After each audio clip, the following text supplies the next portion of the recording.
Donc, à continuer ça, bon, c'est bien. Ça qui bien chance d'apporter dans la réalité. Bon, ça quoi qui se voit pour donc, à continuer ça, bon, c'est bien. Ça qui est là bien au Japoni, il a plaisir, il y a aussi tam sur famille na qui c'est na to fond de siko kana ni na le système est comme binonyo ça beaucoup moins des tickets so que somba et la mbof binonyo ça kuna mbona yo pas une ticket na une ticket ti bato ba yebi net original des araso fongoli za kana banini.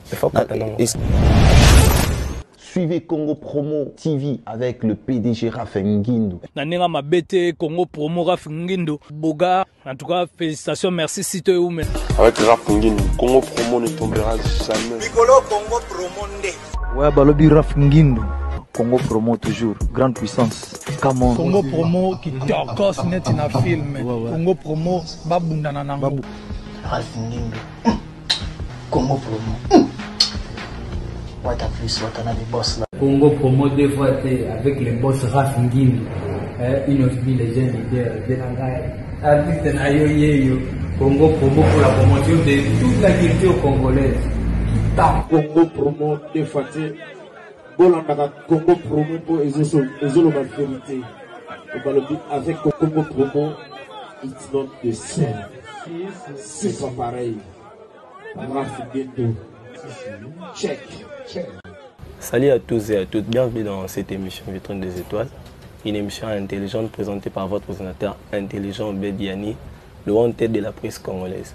Toujours dans le cadre de la recherche d'actualité. Aujourd'hui nous sommes descendus ici sur le terrain, je ne sais pas si vous allez me voir ensemble avec nous que nous sommes en plein studio avec l'artiste Patrick Beka. Je ne sais pas si je suis de commun accord avec mon réalisateur pour qu'il puisse ouvrir le champ pour qu'on puisse voir notre invité du jour, Patrick Beka, fraîchement de Paris. On est ensemble avec lui, on va parler avec lui concernant l'actualité.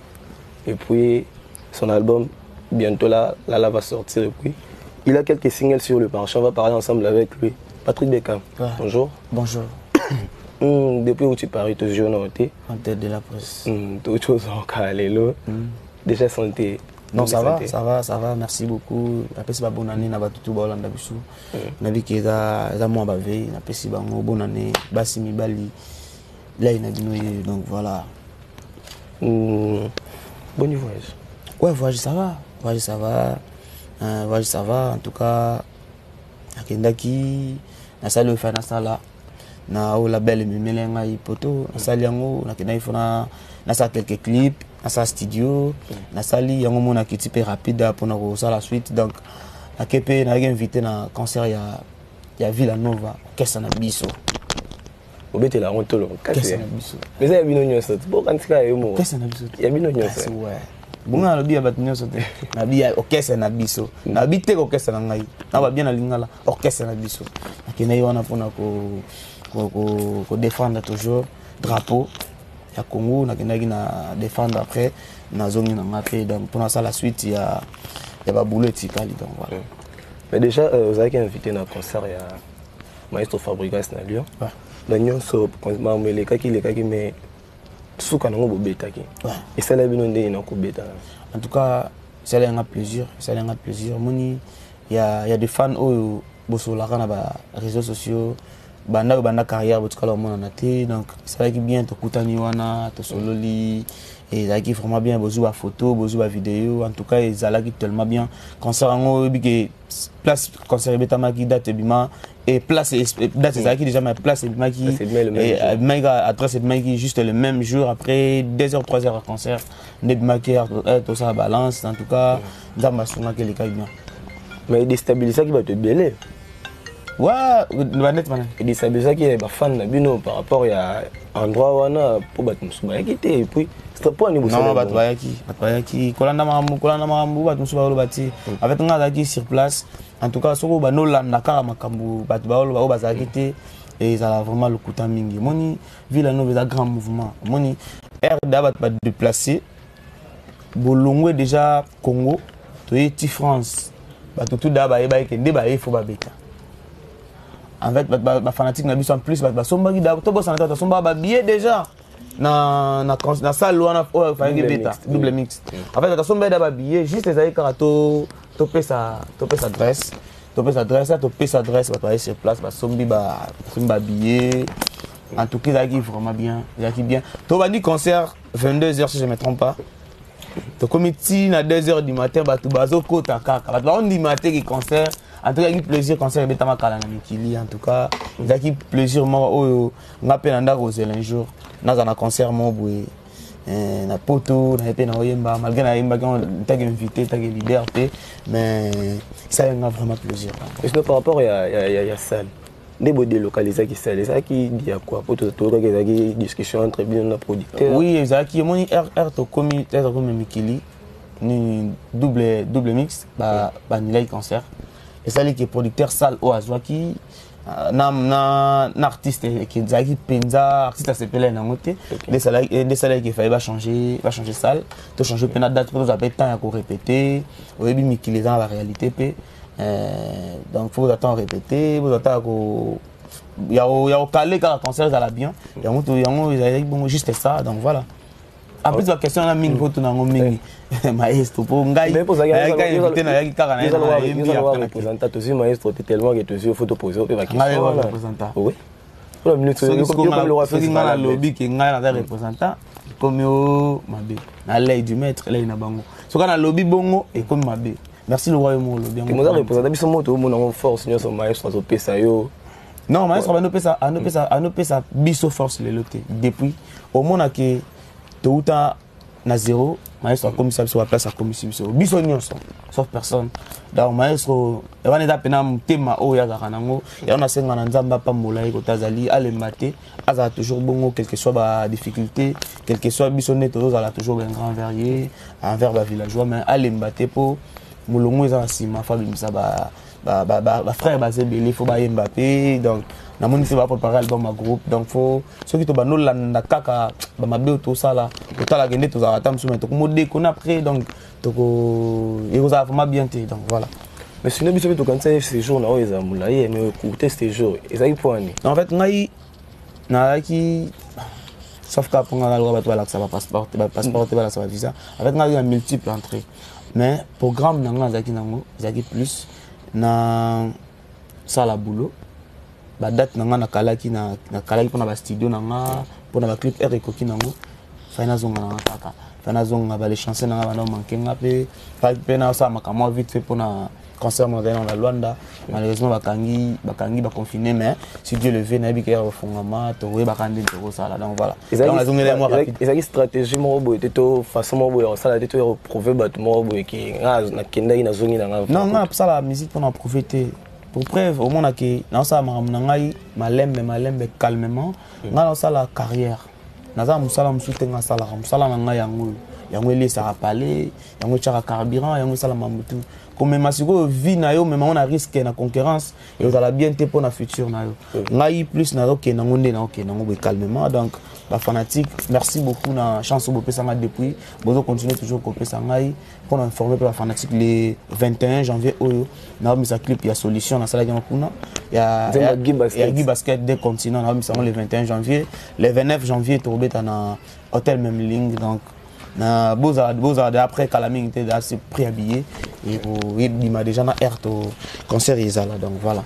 Et puis la chance déjà après sorti dans combien de mois et puis la chance si je me trompe pas le DJE c'est quoi tu as 6 mois té yo moro en soi bilan ni au sala en tout cas et la première fois dans ça album dans une expérience dans côté mais au ngai na retenir ils ont bien na katia EP na bana bimisango na sali quelques voyages on a voyagé na je crois Congolais ebi côté na kendaki na sali moi quelques concerts on a livré donc pour moi les autres qui est vraiment bien donc voilà. Mais moi remarqué tes cours moi ils par rapport à sortir c'est le moment na RO bimisa banzembo mususu cours bah c'est le moment moi ni c'est moi décalage voilà moi quitter moi décadence c'est ça te quitter ça non elle ça c'est le moment na kenan ni matadi ni boisa mais on a mis au etikali au memenga Dubaï na ke Paris na za appel na voyager ni la faké fanatique a sepela musana sala donc nazo kenango kuna en plus nga naza mutu mingi makamona tezolo bana ya ki nini tango sala ko sala non nga bani carrière nga sika en tout cas fanatique après ça nga toujours chance nga la ta chance après ça nga chance ba consommer ngai donc dans ça l'effort ya za regretter envers bango donc voilà. Mais déjà le maître Fabrice c'est moi là content non. Si bon il est content nga. Dis-moi ça va content dans ça l'effort on a travaillé pour dans ça l'effort tout le monde dans studio dans ça l'effort on a multiplié sous bah travaux pour dans ça l'effort il y a aussi ça bah fanatique tout il y a la bonne musique au bazo soutenir Patrick Beckham bah ça pour ngai donc voilà. Mais on arrive à Paris collègue Nabino Moropé ex-collègue Nabino pas arrivé à Paris il y a des altérations entre Bino et ma collègue Nabino ba vidéo et bimaki par rapport il y a ba artiste Nabino ba Kima qui tomonia ex-collègue Nabino na sali vidéo pe le roi mto Kima déjà il sala Bino ex-collègue Bino filé à sali vidéo à sali vidéo mo le roi mto Kima la fenêtre ndé ba musicien Nabino ba Kima déjà Bino de votre côté ça la ne côté la frère Nabino vous avez ensemble oh ça mamba bon na sala bien ça va vidéo bien Kima qui vanini ça qui bien chance la porte dans la réalité pour ça quoi qui se voit koufi donc à continuer ça bon c'est bien ceux qui sont là bien au Japoni il a plaisir il y a seka tam sur famille na o sali ka comme pas sali donc bonne chance dans la 2022 on a plus que quand on a maman tout à continuer ça là bon ça les vraiment bien donc voilà. Mais actuellement entre yo na ye ils ont quoi bah tir entre les deux qu'on fait bozo il en est réellement rien moi je calcule pas na plus na auto na plus na business nanga na pour ça ko tombe l'entreprise nanga na pour ça lelo comment ba les chancer betama Congo mobimba betama partout dans le monde et na plaisir il y a trop ya que ouais na quitté na mikili moi mec bato bazo bengo na combo ya groupe na yo les chancer bekam en tout cas tu félicitations ça boulot bien en fait na pour ça félicitations et comme belé na pour ça nango za limité ti dans oh ngana za plus beat nanga yango wana ko tirer na nza pour ça maman na je dois gagner quoi na makamwana donc au juste ils ont quitté ça je crois oui banani to banda que zo mona neto kende donc problème ti on va to poni banzela ya ko tirer ba frère na bango ba continuer ba biso to poni nzela ya kozala bien ya ko orienter 2022 tout ça la makamba bien ya siki vous allez vraiment bien donc voilà. Peut-être partout vous nous suivez dans le monde c'est Congo Promo Télévision bon là na biso belé ba tout ba soutenir biso ba meilleur vie et puis na ba tout nyonso ba souhaiter biso na ba fête o ba edagi biso ba tikaki biso te ba zala na biso ba meilleur vie na bino vous allez vraiment belé à rotika biso merci na maintenant ça peut ba mbaki Patrick Beckham na Paris basé belé moi tanga ba komo na bango pena tout exacté ba Mede Mackenzie ba Dadi Mavungu ba Di Basket ba Thompson Front Rouge ba Natal Londe ba vraiment belé ba Deba ba Patrick ba vraiment belé ba frère na ngai na ba Fifi ba Fifi Wechi ba vraiment belé les pétroliers Fifi on est ensemble donc l'aide du maître yo naza na studio nazo ça la suite il y a titre etikali pour l'album on a réalisé aussi tout va bien na opération ceux qui on a bougé na question côté pour la suite naza on a toujours pour finaliser donc voilà merci un peu la monnaie d'Adi Mavungu la monnaie pe Di Basket des continents des monnaies bima à 21 là par exemple ça va Fendi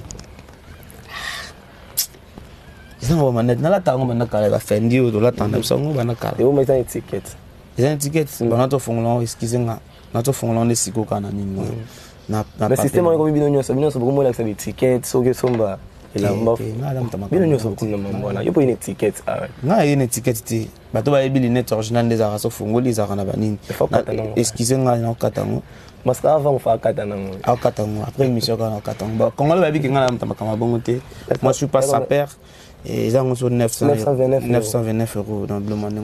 On a juste artiste et musicien donc bateau ba yebi ke basala makambo na basali ngala boyka garçon mo da mwindo tout ça là dans le monde de côté on a un meilleur mo ba polémique mo bimaki na nini kana so let's say on va terminer di salé te côté on a ba yebi ke bikama da boyka ngala simple ka boy tamsusu bazaba ignorant ba yebi tamsu te collection pona dans moi la nenga moi ba master nenga moi génération na yeba moi bien Bajin mo bola te on a créé polémique Bajin mo bola te matin ah ouais ba nouvelle collection il y a Discord bateau baye bien moi ming baye bien que yango la tama bon bagumba ngo eza en fait eza normal tel ba pantalon yango mobimba nango fola tango eza ya gumba bon faut ponte nango za libanda. OK. Yango za bon. Déjà Patrick Beckham un programme on s'appelle là on appelle ça. C'est qu'il faut on a parlé. Problème on appelle ça. Mais là moi cher mais là je acheté ça frère nanga on appelle ça. Le gars on a TV. Problème ta. Yo tous arano déjà. Non appelle ça on la première. Déjà votre programme dans les années. Le programme est le 21 janvier oyo na sortie officielle il y a clip solution. Les 29 na concert na hôtel Memling. Donc na bing si ba fanatique tu es la bonne musique ba mélomane boire découvrir artiste na bino. Donc dans la studio dans ça il a un album là c'est un album donc voilà ba tout ba na posa ba news na ngai ba ke na chaîne YouTube na ngai Patrick Beckham ou sur ta page na ngai Patrick Beckham officiel Instagram Facebook bo s'abonner bo za wana pour na ko soutenir l'aide du maître et vous avez vraiment une bonne chose ba bonne année na ba tout nyonso so voilà on a bicho donc voilà merci. Ouais tout dans le studio on a fait quelques chansons. Si c'est obligatoire merci. Tout comme l'impression de faire interview na mais là quelques chansons quoi. Problème. Patrick Beckham nous allons maestro fabrication la force ça se ça. Un jour pour bobe bana boa bato ouais. Un jour. Pourquoi to linka? Te bobe bana boa bato. Pourquoi bo linka ko be bana? Ngana maestro yoka. Ngana maestro to na contrat. Comprendre? Ngana maestro eza makambo be bana ti. Ngana maestro eza ke ce contrat sili na ko sa makambo mususu. Au résilier contrat te pour voir makasi on a résilier le contrat. Non, moi je pense. En fait, bato ba yebinga pena Patrick Beckham ba yebiki nga za honnête. Nga tambola boye. Ceux qui m'a bezali tokoloba, ceux qui m'a lamu ezali tokoloba. En tout cas maestro aza muto malamu pona nga Patrick Beckham. En tout cas maestro azo faire découvrir nga makambo susu oyo bato belé ba leader belé ba ko l'accent ba artiste na bango te. Aza ceux qui na cosité na génération na ye aza premier leader oyo azo aider ba jeune à fond la carrière à ba jeune yebi lelo leader mon boy après ça ba jeune album mobimba ndimi pena vana tam so 3 ans ya boy mis album après si ba musicien na ebo bima ba yeba bango après to komo sa net to sala bongo nga linga za parmi ata musicien mon ko ro panguse ma misu ro yo c'est que faire courage na linga za la par rapport na za la takuna et vous allez bien biso na surtout ki ga ranger mon côté moni ata na wenze o mona ke ranger matungulu za la il y a des pèses à la donc tout qui est bon nous a bien et vous avez bien dit que le bar maloba oui changé un jour ce que yo et changé de Nazarala ministère Villanova Souti ngana maestro atikala ata père na biso ata producteur na en fait siko et changé de il y a Rose la soni yel sangelo yo mose tozaka na mukili biso to c'est te bisangelo ko tozela tengana sangelo te mais tozaka na mukili bato bazela musique a bien ça bien il y a un des plus au bato bazana pour ça nango bato bazela plus yango ça bien donc voilà merci na bo santé na yo discours na pas de problème quand on en parler non. C'était un réel plaisir na yo na occasion on est ensemble et na mon maman Omar Play Lex Amora le patron la PC Moté Belé Omar Play na moni pe maître je sais que lolo la République a besoin de vous les flambeaux de la jeunesse pour na mon ambamo excellent Serge Condé hein papa mondial le meilleur ministre de tous les warriors Moutoua mondial excellent Serge Condé Moté Belé Guy basket des continents la PC Moté Belé maître bienvenue façon la PC Moté Belé DG Trésor Malala depuis bâtir qui la PC Moté Belé en fait c'était là votre émission Vitrine des étoiles avec votre présentateur intelligent Bediani. Continuez à vous abonner massivement sur notre chaîne Congo Promo. Derrière la caméra, c'était l'ingénieur Cédric, l'encadreur du sorcier. Merci beaucoup. Si vous avez une suggestion à nous écrire, écrivez-nous sur le numéro qui sera affiché sur le bas de votre écran. Merci beaucoup. J'avais entendu et j'ai vu.